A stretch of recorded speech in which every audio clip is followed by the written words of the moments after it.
Hello, iyi ni Shyazo Trading.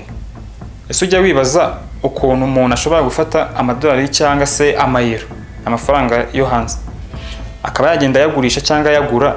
Ese forex yaje ite? Ni iyihe mpamvu ituma abantu bamwe begiramo amahirwe abandi bakayihomberamo? Uyu munsi ndakubwira inkuru itangaje uburyo forex yaziye mu ntambara, none ubu ngubu ikaba yarahinduye isi yose, abantu benshi bakaba barabigiriyemo iki ubukire. Forex itarabaho abantu bari bafite amafaranga tuzi uyu munsi. Abantu bagurishanyaga ibigori, ibishyimbo, umuceri, ibirayi n'ibintu bigiye bitandukanye. Nyuma haza kuzaho izahabu. Icyo gihe byaragoranaga guhahira mu gihugu mudahuje ifaranga. Ni wabaga wahindura inyarwanda urishyira mu ishiringi, ni wabaga wahindura inyarwanda urishyira mu idolari. Aho forex yavukiye, nyuma y'intambara y'isi ya kabiri, ibihugu byinshi byari byarangiritse bikomeye cyane. Mu 1944 muri Amerika habaye inama ikomeye cyane ihuza ibihugu bigiye bitandukanye. Ibihugu byiyemeje gushyiraho uburyo amafaranga yajya agurana. Bemeranyije ko amadolari y'Amerika ariyo mafaranga shingiro ku isi.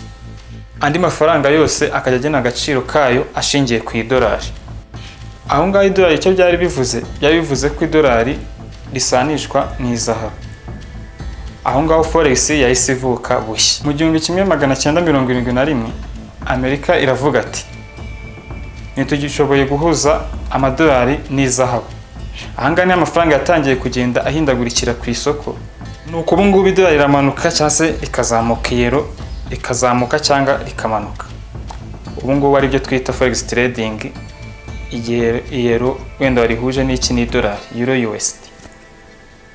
Iyero ryazamuka, idolari rikaba riri kumanuka. Ahanga forex yahise igera kuri buri muntu.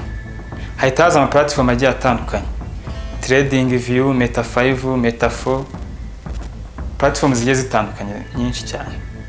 Ahangaha izo Meta5 na TradingView zije, forex ntabwo yari ikiri y'amabanki akomeye gusa cyangwa ibindi bigo bikomeye gusa, ahubwo yahise isakara no mu bantu, birangira itakiri yo mu biro gusa. Nawe umuntu ku giti cye yayikorera ku giti cye agatangira agakirigita ifaranga. Ese nuko biki kuri abantu benshi cyane. Forex ikora amasaha 28 kuri 28, iminsi 5 mu cyumweru, muri weekend nagikora. Ikindi nanone hanyuramo amafaranga menshi cyane abarirwa kuri za tiriyoni 1, 2, 3 gutyo. Amafaranga agenda ahindagurika. Ikindi cya kabiri ni gusaba impushya zikomeye cyane mbere yuko bikora ngo kugira ngo bigende gute. Ikindi cya gatatu nayo gusaba ibintu ngo by'ama office n'ibiki ngo ube warubatse warashatse equipment zihambaye cyane. Kuba ufite phone yawe gusa wabikora. Forex ni yaje nk'imikino, yaje nk'igisubizo cy'intambara n'ubukungu. Ahangaha nimba ushaka gukomeza wigana natwe umunsi ku munsi ukamenya byinshi bijyanye nayo, kora subscribe, like, share na comment, dukomeze tubane. Murakoze.